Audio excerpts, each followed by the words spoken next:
बिस्मिल्लाहिर्रहमानिर्रहीम। मैं शादी के 1 महीने बाद ही बैरूने मुल्क आ गया। जब भी घर फ़ोन करता तो मेरी अम्मी मेरी बीवी की बुराइयां शुरू कर देती। मैं हैरान था कि अचानक मेरी बीवी को क्या हो गया जो मेरी माँ को इससे शिकायतें होने लगीं। धीरे धीरे मुझे अपनी माँ की बातों पर यकीन आने लगा और मैंने अपनी बीवी को फ़ोन करना ही छोड़ दिया। फिर जब 5 साल बाद मैं घर लौट कर आया तो अपनी बीवी को देखकर बहुत हैरान रह गया, क्योंकि वो तो सूख कर कांटा हो चुकी थी। मैंने अपनी बीवी से बात नहीं की। दूसरे दिन ईद थी। जब मैं अपनी बीवी से ईद मिलने कमरे में गया तो मेरी आंखें फटी की फटी रह गईं, क्योंकि वो तो मेरा नाम अनवर है। मैं जब 25 साल का हुआ तो मेरी माँ ने मेरे सामने 2 लड़कियों की तस्वीरें रखीं और मुझे कहा कि इनमें से किसी एक लड़की को अपनी लाइफ पार्टनर के तौर पर पसंद कर लूं। मैंने दोनों तस्वीरों को बहुत गौर से देखा। उनमें से एक लड़की बहुत गोरी चिट्टी और काफ़ी खूबसूरत थी, जबकि दूसरी सांवली मगर पुरकशिश लड़की थी। उसके चेहरे पर काफ़ी मासूमियत थी। मैंने उस लड़की की तस्वीर उठाई और अपनी माँ से पूछा कि अम्मी जान, ये लड़की कौन है? मेरी बात पर मेरी माँ हैरान रह गई और मुझसे पूछने लगीं कि बेटा तूने गोरी लड़की को छोड़कर इस लड़की को क्यों मुंतखब किया है? जिस पर मैंने उन्हें जवाब दिया कि अम्मा, ये बहुत मासूम लगती है, घर आएगी तो आप लोगों के साथ जल्दी घुल मिल जाएगी। वैसे भी मैं माँ और बीवी के दरमियान होने वाली जंग में पसमें नहीं चाहता, इसीलिए ऐसी लड़की का इंतखाब करना चाहता हूँ जो मासूम और शरीफ हो। मेरी बात सुनकर मेरी माँ मुस्कुरा उठी और कहने लगीं कि हाँ, ये बात तुमने बिल्कुल ठीक कही है। ये यतीम लड़की है, इसके आगे पीछे कोई नहीं है, अपने चचा के साथ रहती है और इसके चचा भी एक फ़र्ज़ की तरह बस इसकी शादी करना चाहते हैं। अगर तुम्हें ये लड़की अच्छी लगी है तो मैं फिर यहीं पर तुम्हारी बात पक्की कर देती हूँ। मगर सच पूछो तो मुझे वो गोरी वाली लड़की अच्छी लगी थी। मगर तुम्हारी बात भी ठीक है, अगर गोरी लड़की आएगी तो फिर हमें ही नखरे दिखाएगी। जब मेरी बहनों को पता चला कि मैंने एक सामनी लड़की का इंतखाब किया है तो पहले तो वो भी हैरान हुई, मगर फिर उन्हें भी खुशी हुई कि उनके भाई ने एक मासूम और शरीफ लड़की को उनकी भाभी बनाने का फ़ैसला किया है। फिर मेरी माँ और बहनें मेरा रिश्ता वहाँ लेकर गए और झटपट रिश्ता भी तय हो गया। लड़की के नसीब बहुत ही अच्छे थे, यहाँ उससे रिश्ता जुड़ा और वहीं मेरा वीज़ा लगकर आ गया जो सालों से अटका हुआ था। दरअसल मैं कई सालों से परदेश की नौकरी में लगा हुआ था, मगर हर मर्तबा मेरे वीज़े में कोई ना कोई मसला हो जाता था और यहाँ रिश्ता तय होते ही मेरा वीज़ा लगकर आ गया और सऊदी अरब में मुझे बहुत अच्छी नौकरी भी मिल गई। ये खबर जब लड़की वालों को मिली तो वो भी हैरान रह गए। मुझे सऊदी अरब जल्दी जाना था, इसीलिए मेरी अम्मी ने शादी के लिए बहुत जोर दिया और इंतहाई सादगी से निदा को मेरी दुल्हन बनाकर घर ले आईं।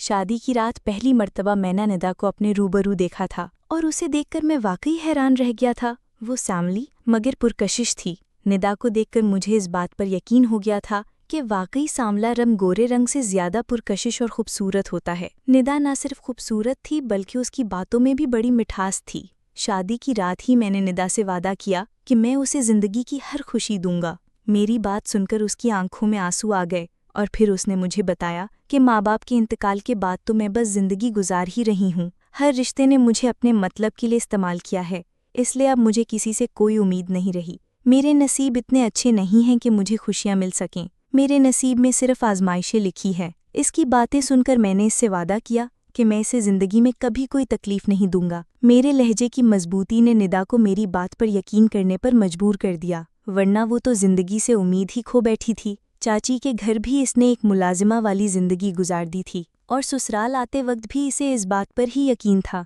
कि कोई भी यकीन लड़की को बग़ैर जहेज़ के रुखसत नहीं करवा लेता। मगर मेरी बातों ने इसे मुझ पर यकीन करने पर मजबूर कर दिया। इसीलिए फिर इसने मेरे हाथ चूमे और अपनी आंखों से लगाकर इजहार मोहब्बत कर दिया। शादी की पहली रात बहुत खूबसूरत गुजरी थी और इसके बाद कुछ दिन तक हमने एक दूसरे की संगत में बहुत हसीन वक्त साथ गुजारा। निदा मेरे साथ बहुत खुश थी और अपने दिल की हर वो बात जो कई सालों से अपने दिल में रखकर चली आ रही थी वो मुझसे करने लगी थी। हज़ारों ख्वाहिशात ऐसी थीं जिन्हें मुझसे बयान करके वो खुशी महसूस करने लगी थी। मैं भी उसकी हर बात बहुत तवज्जो और गौर से सुना करता। निदा बहुत ही अच्छी और समझदार लड़की थी, हमेशा अदब से पेश आती।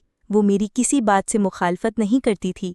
फिर देखते ही देखते 1 महीना गुजर गया और मेरे सऊदी अरब जाने का वक्त आ गया, जिस वीज़े का मैं बहुत बेसब्री से इंतज़ार कर रहा था। अब मेरा जाने का दिल ही नहीं चाह रहा था। निदा का हाथ थामकर मैं बहुत अफसरदा था, क्योंकि मैं उसे छोड़कर नहीं जाना चाहता था, मगर मेरे साथ साथ घर वालों का मुस्तकबिल भी जुड़ा हुआ था। 2 बहनों की शादी करनी थी, एक भाई को सेट करना था और फिर घर भी बनवाना था। मैं नहीं चाहता था कि जिस तरह मैंने बचपन में तरसी हुई ज़िंदगी गुजारी है, इस तरह मेरे बच्चे भी ज़िंदगी गुजारें। इसीलिए मैं चाहता था कि सऊदी अरब की कमाई से यहाँ पर कोई कारोबार सेट कर लूँगा और फिर वापस आ जाऊँगा। यही वादा मैंने निदा से भी किया कि मैं बस 5 साल बाद वापस आ जाऊँगा और फिर कभी उसे छोड़कर नहीं जाऊँगा। इस वादे के भरले निदा ने एयरपोर्ट पर मुझे नम आंखों से रुखसत किया। मुझे सऊदी अरब आकर 1 हफ्ता हो गया था, मगर मैं घर फ़ोन नहीं कर पाया था। बस फ़ोन करके अपने खैरियत से पहुंचने की इत्तला दे दी थी। 1 हफ्ते बाद जब मैं पूरी तरह सेट हुआ और घर भी सेट कर लिया और मेरी नौकरी भी शुरू हो गई, तो मैंने घर फ़ोन किया। मैंने सोच रखा था कि फ़ोन करके निदा से घंटों बात करूँगा और उससे कहूँगा कि उसके बगैर मैं कितनी तन्हाई महसूस कर रहा हूँ और उससे इजहार मोहब्बत भी करूँगा। मगर दूसरी तरफ अम्मा के रोने की आवाज़ ने मुझे परेशान कर दिया था। कुछ देर की खैर खैरियत के बाद अम्मा ने निदा के हवाले से ऐसी बात कही कि मैं हक्का बक्का रह गया। अम्मा ने बताया कि तुम्हारे जाते ही तुम्हारी बीवी के पर निकल आए हैं। वो हम लोगों को बातें सुनाने लगी है। तुम्हारी कुंवारी बहनों से काम करवाती है और फिर हमें ये ताना देती है कि हम इसके मियाँ की कमाई खाते हैं। तुम हम पर रहम करो और अब से तुम निदा का अकाउंट खुलवाओ और उसके अकाउंट में ही पैसे भेजना। तुम्हारी बहनों को जो पैसे चाहिए होंगे तो वो निदा से ले लेंगी। घर भी मैं निदा के हवाले करने लगी हूँ। मुझ बूढ़ी का क्या है, मैं तो एक तरफ पड़ी रहूंगी। मुझे पैसों की क्या ज़रूरत है। मैं तो वैसे भी जाए नमाज पर बैठकर बस तुम्हारे हक में दुआएं करती रहती हूँ। ये घर तो अब बहू का है क्योंकि तुम खाते हो। हम सब तो तुम्हारी बीवी के गुलाम बन गए हैं। अम्मा ने अपने आंसू पोंछते हुए मुझसे ऐसी बात कही कि मेरे तन बदन में आग लग गई और मैंने गुस्से से अम्मा से कहा कि अम्मा निदा का अकाउंट हरगिज़ भी नहीं खुलवाना। आप घर की बड़ी हैं, मैं पैसे आपके हाथ में दूंगा, फिर आप जैसे चाहें उसे इस्तेमाल करना और घरदारी भी आपको ही करनी है। निदा भी ना समझ है, घर गृहस्थी से वाकिफ नहीं है। आप घर चलाओगी तो मुझे फिक्र नहीं रहेगी। आपको मेरी कमाई का एहसास होगा और ये बात भी मुझे गवारा नहीं कि मेरी बहनों को खर्चे के लिए मेरी बीवी के आगे हाथ फैलाना पड़े। इसीलिए मैं पैसे आपके अकाउंट में ही भेजूंगा। मैंने गुस्से में कहा कि लगता है निदा का दिमाग ही खराब हो गया है। वो पहले तो ऐसी बिल्कुल भी नहीं थी। जिस पर मेरी माँ ने मुझे कहा कि हाँ, हमें भी नहीं लगती थी, मगर तुम्हारे जाने के बाद इसने ऐसे रंग ढंग दिखाए कि शेरनी बनी फिरती है। फिर मैंने अपनी माँ से निदा से बात करवाने को कहा तो उन्होंने काफ़ी देर बाद मेरी निदा से बात करवाई, जो बमुश्किल 2 मिनट पर मुश्तमिल थी, जिसमें मैंने सिर्फ निदा को सख्त लहजे में तंबीह की कि वो मेरी माँ और घर का ख्याल रखे और घर वालों के साथ अपना रवैया ठीक रखे। साथ ही मैंने ये भी कह दिया कि मेरी बहनें अभी पढ़ रही हैं, उनसे घर का कोई काम काज नहीं करवाना, सारे घर का काम तुम खुद करोगी, उन्हें अच्छी तरह पढ़ने दो। मेरी बात सुनकर निदा हक्का बक्का रह गई। वो तो मेरी किसी मोहब्बत भरी बातों की मुंतज़िर थी। उसे हरगिज़ भी मालूम नहीं था कि मेरी माँ ने उसके खिलाफ मेरे दिल में क्या बात डाली है। मेरे सख्त रवैये और लहजे की कड़वाहट ने निदा का दिल तोड़ दिया था। इसने अपने होंठ गीले कर लिए थे। वो समझ गई थी कि एक बार फिर इसने गलत उम्मीदें बांध ली हैं, इसलिए हमेशा की तरह उसने सब्र का घूंट पी लिया था और मुझसे कोई शिकवा, कोई शिकायत नहीं किया। और फिर हमेशा ऐसे ही होने लगा। मैं जब घर फ़ोन करता तो मेरी माँ काफ़ी देर बाद मेरी निदा से बात करवाती और उससे बात करवाने से पहले मेरे दिल में निदा के खिलाफ इतनी बातें डाल देती कि मैं उससे कभी प्यार से बात ही नहीं कर पाता। हमेशा गुस्से और सख्त लहजे में ही बात करता। कभी नरमी से बात करता भी तो खैर खैरियत से आगे ना बढ़ता। हमारा रिश्ता इसी तरह चलने लगा था। फिर पूरे 3 महीने बाद मुझे मेरी माँ ने बताया कि मैं बाप बनने वाला हूँ। माँ की बात सुनकर मैं हैरान रह गया और मैंने उनसे कहा कि मुझे सऊदी अरब आए 3 महीने हो गए हैं, तो अब मैं कैसे बाप बन सकता हूँ। जिस पर मेरी माँ ने कहा कि मैंने खुद तुम्हें ये बात शुरू में नहीं बताई कि शुरू के दिन हैं, ऊंच नीच हो जाती है। तुम खामखा बच्चे को लेकर ख्वाब देखना शुरू कर दोगे और फिर अगर कोई बात हो जाएगी तो तुम्हारा दिल टूट जाएगा।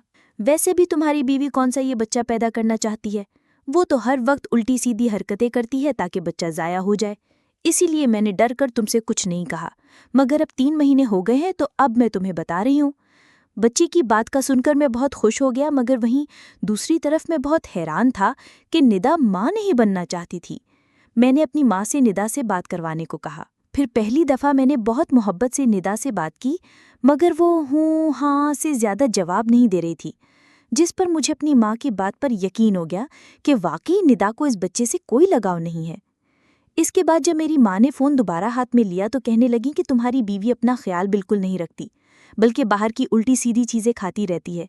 मैं इसे जो पैसे देती हूँ वो सब अपने ऊपर ही लुटा देती है। मैं इसे कितनी मर्तबा मना कर चुकी हूँ कि ऐसी चीज़ें मत खाओ जिससे बच्चे को नुकसान पहुँचे, मगर उसे मेरी बात समझ में ही नहीं आती। तुम ही इसे समझाओ। और फिर जब माँ ने दोबारा निदा को फ़ोन दिया तो फिर मैंने इस मर्तबा निदा से सख्ती से बात की और कहा कि मैं अपने बच्चे के हवाले से कोई कोताही बर्दाश्त नहीं करूँगा। मेरे बच्चे को कुछ नहीं होना चाहिए, इसलिए मेरी माँ जो तुम्हें दे वही खाया करो, बाहर की चीज़ें मत खाया करो। निदा ने मेरी बात पर सिर्फ जी अच्छा कहा और फ़ोन बंद कर दिया। कुछ आंसू थे जो उसने अपने हल्क में ही उतार लिए थे। वो चाहकर भी मुझे नहीं बता सकी कि ज़िंदगी का दायरा उस पर कितना तंग हो चुका है। फिर ऐसे ही महीनों पर महीने गुजरते चले गए और पूरे 10 महीने बाद मुझे बाप बनने की खुशखबरी मिल गई। हमारी शादी को 10 महीने हो चुके थे और मैं एक बेटे का बाप बन गया था। ये खबर ऐसी थी कि मेरा उड़कर पाकिस्तान जाने को दिल कर रहा था, मगर मेरा 5 साल का कॉन्ट्रैक्ट था और इससे पहले वापसी नामुमकिन थी। कभी कभार मैं अपनी माँ से बच्चे की आवाज़ सुनने की ख्वाहिश जाहिर करता तो मेरी माँ मेरे बच्चे के करीब फ़ोन कर देती। बच्चे की कलकारियों से ही मेरा दिल खिल उठता था। मेरी बीवी से तो मेरी बात ना होने के बराबर थी। मेरा दिल अपने बच्चे से मिलने के लिए मचलने लगा था। मेरी बीवी के लिए मेरे जज्बात बिल्कुल ही बदल कर रह गए थे। शायद इसकी एक वजह यह भी थी कि मेरी माँ ने मेरे जहन और दिल में निदा के खिलाफ गलत बातें डाल दी थीं।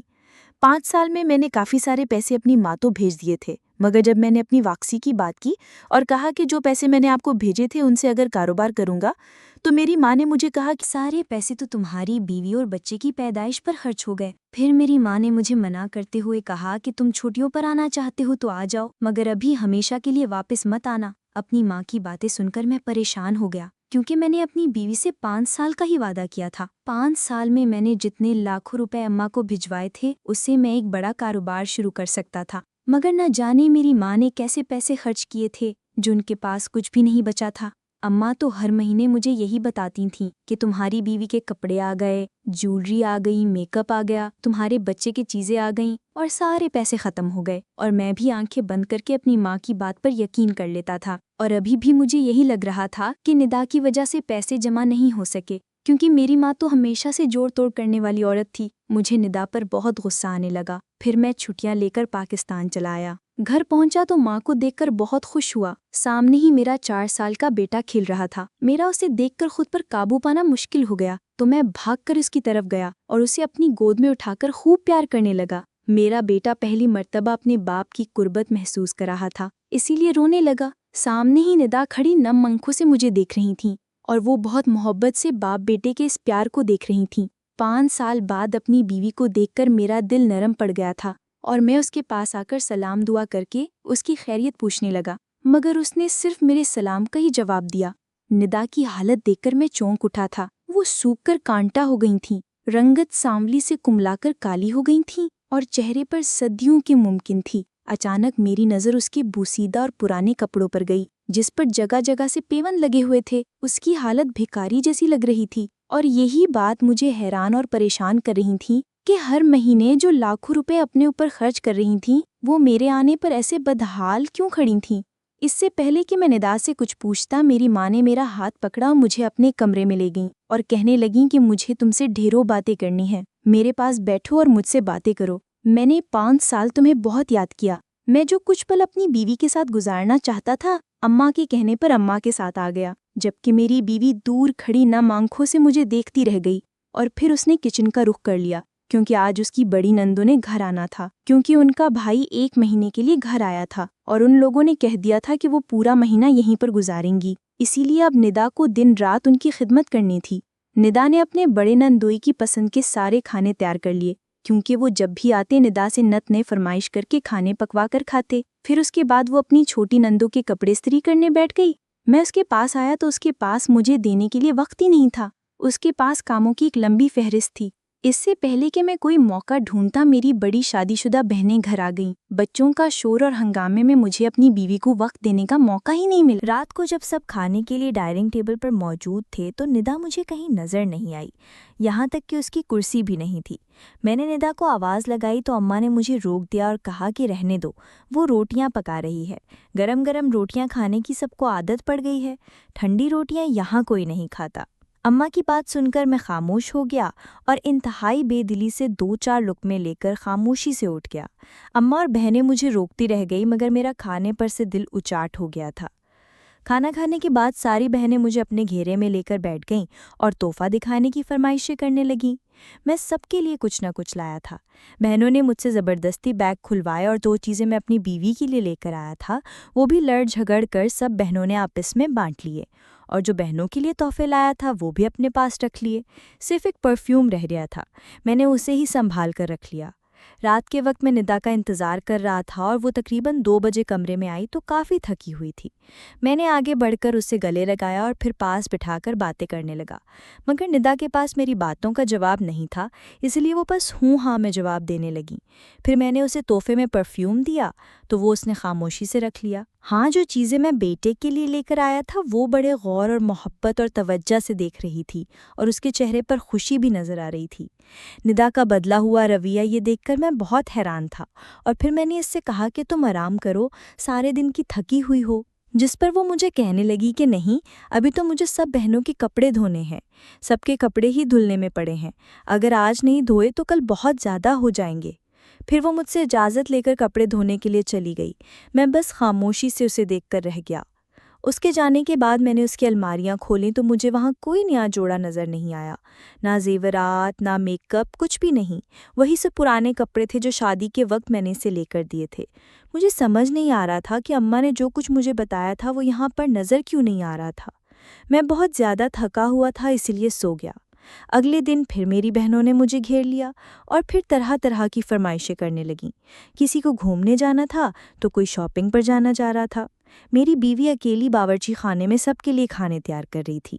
मेरी नज़र बार बार बावर्ची खाने के दरवाजे पर जाकर लौट आती थी। बातें करते करते मैं अपनी बहनों पर भी निगाह डाल रहा था। बात करते करते अचानक मैंने एक बात नोट की कि मेरी बहनों ने बहुत ही भारी जेवर पहन रखे थे, जबकि उनके शौहर मामूली नौकरी करते थे। उनके हालात इतने अच्छे नहीं थे कि मेरी बहनें इतने भारी भारी जेवरात पहनती। मुझसे रहा नहीं गया तो फिर मैंने अपनी बहनों से पूछ ही लिया कि ये इतने जेवर कहाँ से आए, जिस पर उन्होंने कहा कि अम्मा ने बनवा कर दिया है। मेरी माँ मेरी बहनों की बात पर बुरी तरह चौंक गई और कहा कि हाँ, मैंने उन्हें शादी पर कुछ नहीं दिया था, इसलिए बाद में पैसे जमा करके जेवरात बनवा कर तोहफा दिया है। अम्मा की बात सुनकर मैं खामोश हो गया। फिर मेरे छोटे भाई ने मुझे बताया कि इसने कारखाना खोल लिया है, जिस पर मैं मज़ीद हैरान हुआ क्योंकि इसने ज़िंदगी में आज तक कभी कुछ नहीं किया था। फिर अचानक से उसके पास इतने पैसे कैसे आए कि उसने अपना कारखाना ही खोल लिया? हर बात मुझे हैरान कर रही थी और बहुत कुछ समझ में आ रहा था। कोई इतना अंधा तो नहीं होता कि आंखों देखा मेच ना जान पाता। फिर 2 दिन बाद मेरी छोटी बहन, जिसकी शादी मेरे सऊदीया जाने के बाद हुई थी, उसने मुझे किसी काम से अपने घर बुलाया तो उसके कमरे में मौजूद दुनिया भर की सहूलत देखकर मैं हैरान रह गया। जिस पर उसने मुझे बताया कि अम्मा ने सब कुछ बनवा कर दिया है। वो बड़ी खुशी खुशी मुझे बता रही थी कि अम्मा ने इतना अच्छा जहेज़ बना कर दिया है कि हर कोई हैरान रह गया। इतना बड़ा और खूबसूरत फर्नीचर और सोने का इतना बड़ा सेट अम्मा ने बनवा कर दिया है। मैं समझ गया कि इतने सालों की मेरी कमाई कहाँ लुटाई गई है। छोटी बेटी को जहेज़ में हर सहूलत और बाकी बेटियों को सोने की जेवरात और छोटे बेटे को कारखाना खोल कर दे दिया। एक मैं ही खाली हाथ रह गया था और मेरी बीवी मुलाजमा बन चुकी थी। मुझे अपने आप पर अफसोस होने लगा कि क्यों मैं ये सब इतने सालों में जान नहीं पाया।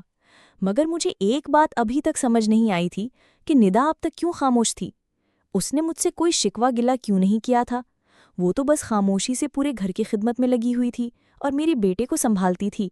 2 दिन बाद ईद थी। मैंने इंतहाई खामोशी से निदा और अपने बेटे के लिए ख़रीदारी की और किसी को कुछ नहीं बताया। फिर मैंने वो सारी शॉपिंग अलमारी में लॉक कर एहतियात से रख दी। मैं ईद के दिन सुबह ही सुबह निदा को सरप्राइज़ देना चाहता था और उससे अपनी गलतियों की माफ़ी भी मांगना चाहता था। लेकिन जब ईद की नमाज़ पढ़कर मैं घर में दाखिल हुआ तो निदा मुझे कहीं नज़र नहीं आई। मैं कमरे में गया तो निदा हमारे बेटे ज़ुबान को समझा रही थी कि तुम्हें यही पुराने कपड़े पहनने पड़ेंगे, हमारे पास नए कपड़े नहीं हैं। जबकि ज़ुबान रोते हुए कह रहा था कि आप हमेशा ऐसे ही करती हैं, अज़हर और ताहिर के पुराने कपड़े मुझे पहनाती हैं। जिस पर निदा ने उसे समझाया कि हमारे में नसीब में यही है, अब तुम खामोशी से यही पहन लो। इसकी बात सुनकर मेरा सर शर्म से झुक गया और एहसास निदामत बढ़ गया। मैं आगे बढ़ा और इससे पूछा कि जो कपड़े मैं ज़ुबान के लिए लाया था वो कहाँ है। जिस पर उसने बताया कि वो सब बड़ी आपा और छोटी आपा ने बांट लिए हैं और अपने बच्चों के पुराने कपड़े दिए हैं। निदा की बात सुनकर मुझे बहुत गुस्सा आया। तभी मैंने निदा से कहा कि तुम मुझे माफ़ कर दो और एक आखिरी ईद इस घर में गुजार लो। ईद के बाद हम यहाँ नहीं रहेंगे, मैं फ़ौरन एक नए घर का बंदोबस्त करता हूँ। फिर मैंने अलमारी से उन दोनों के लिए लाए नए कपड़े निकाले और उन्हें दिए तो ज़ुबान बहुत खुश हुआ, जबकि निदा की आंखों से आंसू बहने लगे। उसने मुझे बताया कि अम्मा को मेरा सजना संवरना बिल्कुल भी पसंद नहीं है, इसीलिए एक अरसे से मैंने नए कपड़े नहीं पहने। इसकी बात पर मैंने इससे कहा कि तुम अनमोल हो, मैं बहुत खुशकिस्मत हूँ जो मुझे तुम जैसी जीवन साथी मिली है। आज के बाद अम्मा कुछ नहीं कहेंगी, तुम तैयार हो जाकर। इसने मुझे बताया कि सारी दुनिया की तरह आपने भी मेरा मान तोड़ दिया था, इसीलिए मैंने आपसे कोई शिकवा गिला नहीं किया। मुझे बहुत अफसोस हुआ और फिर ईद के ख़त्म होते ही मैं अपनी बीवी और बेटे को लेकर अलग हो गया।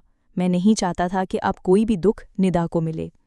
अगर आपको ये वीडियो अच्छी लगे तो लाइक करें और हमारे चैनल को सब्सक्राइब करें। अल्लाह हाफ़िज़।